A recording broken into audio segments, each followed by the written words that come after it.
નમસ્કાર. ધોરણ 10 બોર્ડનું પરિણામ જાહેર થયું. રાજ્યભરમાં આ વર્ષે કુલ 83.86% પરિણામ નોંધાયું. રાજકોટ જિલ્લામાં પણ ઉત્સાહજનક પ્રદર્શન જોવા મળ્યું, જ્યાં 88.11% પરિણામ નોંધાયું, જે ગત વર્ષના 87.19% કરતાં વધુ છે. જિલ્લાની 130 શાળાઓએ 100% પરિણામ હાંસિલ કર્યું, જ્યારે 3 શાળાઓમાં પરિણામ 0% રહ્યું. રાજકોટની ધોળકિયા સ્કૂલ ખાતે વિદ્યાર્થીઓમાં પરિણામને લઈને ભારે ઉત્સાહનો માહોલ. વધુ સમાચાર માટે જોડાયેલા રહો આરપી ગુજરાત ન્યૂઝ રાજકોટ.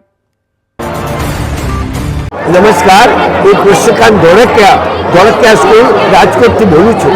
આજનું જે 10મા ધોરણનું પરિણામ આવ્યું એ અમારા સ્કૂલના 55 વર્ષના ઇતિહાસમાં હાઈએસ્ટ રિઝલ્ટ આવ્યું. અમારા બે વિદ્યાર્થીએ બોર્ડનો રેકોર્ડ નવો બનાવ્યો. 600માંથી 595 99.17% સાથે. એવો જ રેકોર્ડ 2 દિવસ પહેલાં અમે બહાર સાયન્સ અને બહાર કોમર્સમાં પણ બનાવ્યો. અમારી 2 દીકરીઓ બોર્ડમાં નવો રેકોર્ડ સ્થાપિત કર્યો. આજે 10મા ધોરણની 2 દીકરીઓએ નવો રેકોર્ડ બનાવ્યો.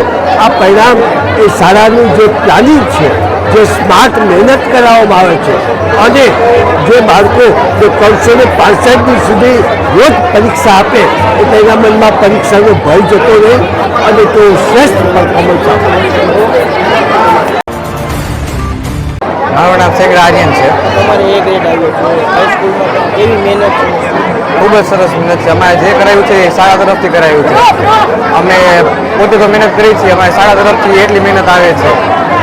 નોર્મલી જોયું જાય તો આપણે મહેનત કરતા નથી, આપણે સ્કૂલ તરફથી મહેનત. આ ધોળકિયા એવી સ્કૂલ છે કે જ્યાંથી તમને શાળા તરફથી જ મહેનત કરાવે છે કે તમને પોતાને એટલી બધી કાંઈ મહેનત કરવી જ નથી પડતી.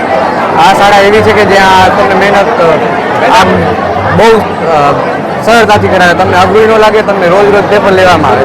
અહીંયા મોટી મોટી 4 પરીક્ષા છે, આખા કોર્સનું રિવિઝન થઈ જાય છે. અહીંયા મહાકુંભ, મિની મહાકુંભ જેવી અહીંયા પરીક્ષા છે, જે બોર્ડ જેવી છે, ત્યાં બોર્ડ જેવી જ વ્યવસ્થા છે. મહાકુંભમાં બોર્ડ પ્રમાણે નંબર આપવામાં આવે છે, બોર્ડ જેવી જ વ્યવસ્થા છે પૂરેપૂરી.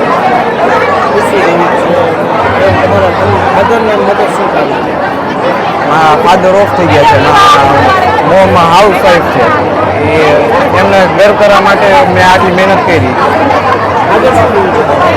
મારી ઈચ્છા છે કે હું કોમર્સની હું સીએ કરીશ. સીએ કરીને મારા મા બાપનું નામ રોશન કરીશ.